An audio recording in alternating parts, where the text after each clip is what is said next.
एक भाई ने अनजाने में अपनी ही बहन के साथ, मैं पापी हूँ, इस बात को आज मैं सार्वजनिक तौर पर मान रहा हूँ।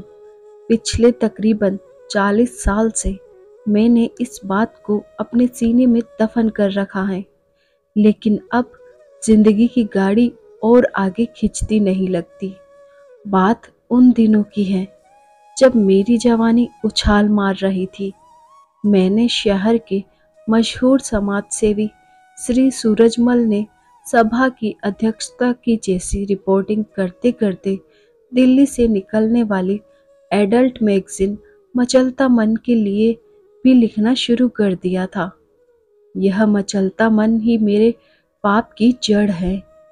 एक दिन मचलता मन के संपादक निराले लाल राजदार की एक ऐसी चिट्ठी आई जिसने मेरी दुनिया ही बदल डाली। उस चिट्ठी में उन्होंने लिखा था, रहते हैं ऐसे महानगर में जो सोनागाछी और बाहू बाजार के लिए सारे देश मशहूर है, और आप हैं कि दमदार तस्वीरें तक नहीं भिजवा सकते। भेजिए भेजिए, अच्छी रकम दिलवा दूंगा प्रकाशक से। कैमरा खरीदने के लिए मैंने सेठ जी से कहा कि कुछ पैसे दे दे। यह सुनकर सेठ सूरजमल हो करके हंसे थे, और शाम तक मैं एक अच्छे से कैमरे का मालिक बन गया था। बहू बाजार की खोली नंबर 34 में एक नई लड़की रीमा आई थी। चेहरा किसी बम्बैया हीरोइन से कम न था। एक दिन रीमा नहा धोकर मुंह में पान रख अपने अध सूखे बालों को धीरे धीरे सुलझा रही थी। तभी मैं उसकी खोली में जा धमका। रीमा ने तुरंत दरवाजा बंद कर चिटकनी लगा दी और बोली, मेरा नाम रीमा है, आप अंदर आइए, बैठिए। मैं पलंग पर बैठते हुए बोला, देखो, मैं कुछ करने धरने नहीं आया हूँ। बात यह है कि बेवकूफ कहीं के, आज मेरी पौनी खराब कर दी, चल निकल यहाँ से। रीमा चीखते हुए बोली थी। मैं हक बका गया, लेकिन हिम्मत नहीं हारी। मैं बोला, मैं तुम्हारी पौनी कहाँ खराब कर रहा हूँ, लो ये रुपए। यह सुनते ही रीमा चौंकी। वह बोली, मैं मुफ्त के पैसे नहीं लेती। मैं मुफ्त के पैसे कहाँ दे रहा हूँ? इसके बदले मुझे दूसरा काम है। दूसरा काम? क्या काम है? मैं तुम्हारी कुछ तस्वीरें खींचना चाहता हूँ। यह सुनना था कि रीमा मेरी बात बीच में ही काट कर ठहाका मारकर हंसी। अरे माँ रे, ऐसे मर्द भी हैं दुनिया में। फिर रीमा मेरी ओर मुखातिब होकर बोली, मेरी तस्वीर देख देख कर ही मजे लेगा, चल ले खींच, तू भी क्या याद करेगा, और पैसे भी रख अपने पास, जरूरत है तो मुझसे ले जा 10-20। रीमा ने अंग्रेजी हीरोइनों को भी मात देने वाले पोजों में तस्वीरें खिंचवाई। वे छपी तो अच्छे पैसे भी मिले। जब पहला मनी ऑर्डर आया तो उन पैसों से मैंने उसके लिए साड़ी और ब्लाउज खरीदा। जब मैं उसे देने गया तो यह सब देखकर उसकी आंखें भर आई। वह बोली, तुम आया करो ना, और मैं रीमा के पास आने जाने लगा। यही मेरा पाप था। उसके लिए कुछ साल पीछे जाना होगा। बात शायद साल 1955 की है। मेरे माता पिता राका के सब्जी मंडी इलाके में रहा करते थे। तब मैं प्राइमरी स्कूल की पहली क्लास में भर्ती हुआ था। स्कूल घर से 1 मील दूर था, लेकिन मैंने जो रास्ता दोस्तों के साथ कंचे खेलते हुए पता कर लिया था, वह 1/4 मील से भी कम था। मेरे पिता लंबे रास्ते से ले जाकर मुझे स्कूल में भर्ती कराकर आए, लेकिन अगले दिन से मुझे अकेले ही आना जाना था, और इसके लिए मुझे शॉर्टकट रास्ता ही पसंद आया। बहुत दिनों के बाद, देश के बंटवारे के बाद, जब मैं कलकत्ता आ गया तो मुझे पता चला कि उस शॉर्टकट रास्ते का नाम गली सोमान था। एक दिन मैंने जब माँ से पूछा, मम्मा, उस रास्ते में बहुत सारी दीदियाँ और मौसियाँ अपने अपने घरों के सामने बैठी रहती हैं, वे कौन हैं? यह सुनकर माँ ने मुझे डांटा था, खबरदार जो दोबारा उस रास्ते से गया तो। इसके बाद 2-3 दिनों तक मैं मेन रोड से आया, लेकिन फिर वही गली पकड़ ली। एक दिन मैंने माँ को जब अच्छे मूड में देखा तो अपना सवाल दोहरा दिया। वे बोली, जा उन्हीं से पूछ लेना। एक मौसी मुझसे हर रोज बोला करती थी, ए लड़के, मधुर चाय वाले को बोल देना मिली 4 कप चाय मंगा रही है। वे कभी मुझे 1 पैसा देती तो कभी 2 पैसे दिया करती थी। अगले दिन मैंने हिम्मत करके मिली से ही पूछ लिया, मेरी माँ ने पूछा है कि आप लोग कौन हैं? मेरा यह सवाल सुन कर मिली के अलावा और भी मौसियाँ और दीदियाँ हंस पड़ी। उनमें से एक बोली थी, बता देना, हम लोग धंधे वालियाँ हैं। माँ को जब एक दिन फिर अच्छे मूड में देखा तो उनको बताया, माँ, वे कह रही है कि वे धंधे वालियाँ हैं। लेकिन माँ शायद अंदर से जल भून बैठी थी। वे बोली, जा उनसे यह भी पूछना कि कैसा चल रहा है धंधा। मैंने वाकई यह बात पूछ डाली थी। इसके जवाब में मिली ने हंसकर कहा था, जाकर कह देना उनसे कि बड़ा अच्छा चल रहा है, इतना अच्छा चल रहा है कि सलवार पहनने की भी फुर्सत नहीं मिलती।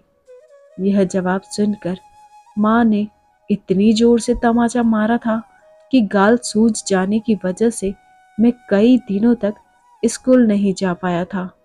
एक दिन पता नहीं क्या बात हुई कि लंच टाइम में ही छुट्टी हो गई। मास्टर ने कहा, सभी सीधे घर जाना, संभल कर जाना। जब मैं गली सोमान से निकल रहा था तो पाया कि सारी गली में सन्नाटा पसरा था। सिर्फ मिली मौसी ही दरवाजे पर खड़ी थी और काफी परेशान दिख रही थी। मुझे देखते ही वे बोली, तू हिंदू है? हिंदू क्या होता है? तब मैं ये नहीं जानता था, इसलिए चुप रहा। वे फिर बोली, सब्जी वाले मोहल्ले में रहता है ना, वहां दंगा फैल गया है। जब तक सब ठीक न हो जाए तू यहीं छिपा रह। कर्फ्यू लग गया था। 3 दिनों के बाद हालत सुधरी और कर्फ्यू में ढील हुई तो मिली ने बताया, सब्जी वाले मोहल्ले में एक भी हिंदू नहीं है। लगता है जो मारे जाने से बच गए हैं वे कहीं और चले गए हैं। अगले दिन वे मुझे लेकर मेरे टोले में गई, लेकिन वहां कुछ भी नहीं था, सिर्फ जले हुए मकान थे। यह देखकर मैं रोने लगा। वे मुझे अपने साथ ले आई और अपने बेटे की तरह पालने लगी।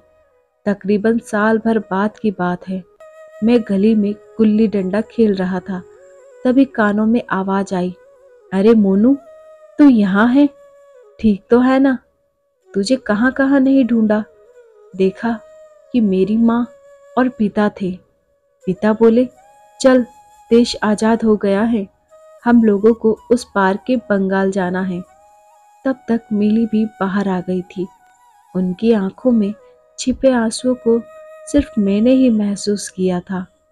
अब आज में लौट आते हैं। रीमा ने पहले दिन के बाद मुझसे कभी कोई पैसा नहीं लिया, बल्कि हर बार देने की कोशिश की। मैं उसके जरिए एक बच्चे का बाप भी बन गया और देखते ही देखते वह लड़का 1 साल का हो गया।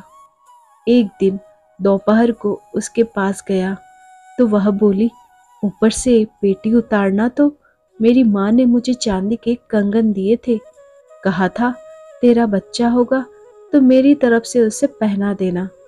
पेटी उतारी गई। कई तरह के पुराने कपड़े भरे हुए थे। उसने सारी पेटी फर्श पर उलट दी और कहा, लगे हाथ सफाई भी हो जाएगी।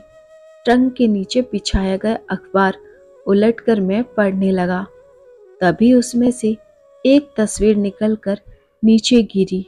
मैंने उठाई। चेहरा पहचाना हुआ लगा। मैंने पूछा, ये कौन है? मेरी माँ है।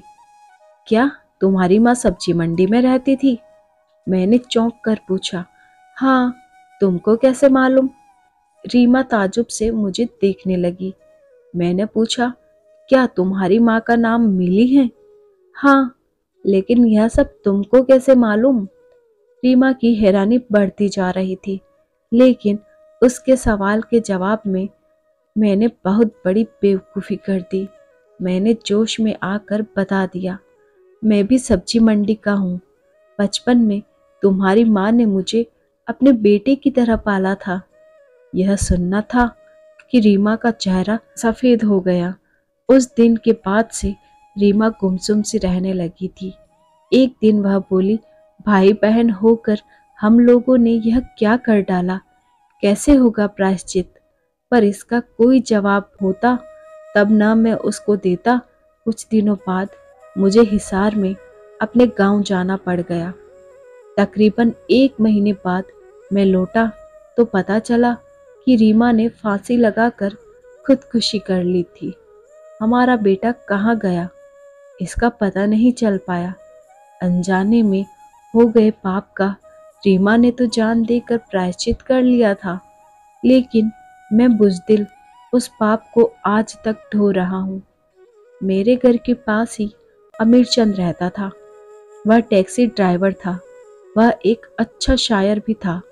मेरी तरह उसका भी आगे पीछे कोई नहीं था, सो हम दोनों में अच्छी पट रही थी। मैं जो कुछ लिखता था उसका पहला पाठक वही होता था। एक दिन वह मेरे लिखे को पढ़ने लगा। वह ज्यों ज्यों मेरा लिखा पढ़ता गया, उसकी आंखें आंसुओं से भरती जा रही थी, और जब पढ़ना पूरा हुआ तो देखा कि वह फफक फफक कर रो रहा था। मैंने हैरान होते हुए पूछा, अरे तुमको क्या हो गया मीरचंद? वह भर्राए गले से बोला, हुआ कुछ नहीं, रीमा का बेटा मैं ही हूँ। मैं स्तब्ध सा उसे देखता ही रह गया। धन्यवाद दोस्तों। आई होप आपको हमारी ये कहानी पसंद आई होगी। ऐसी ही और कहानियाँ सुनने के लिए हमारे चैनल को लाइक, शेयर और सब्सक्राइब कीजिए और बेल आइकन को प्रेस कीजिए।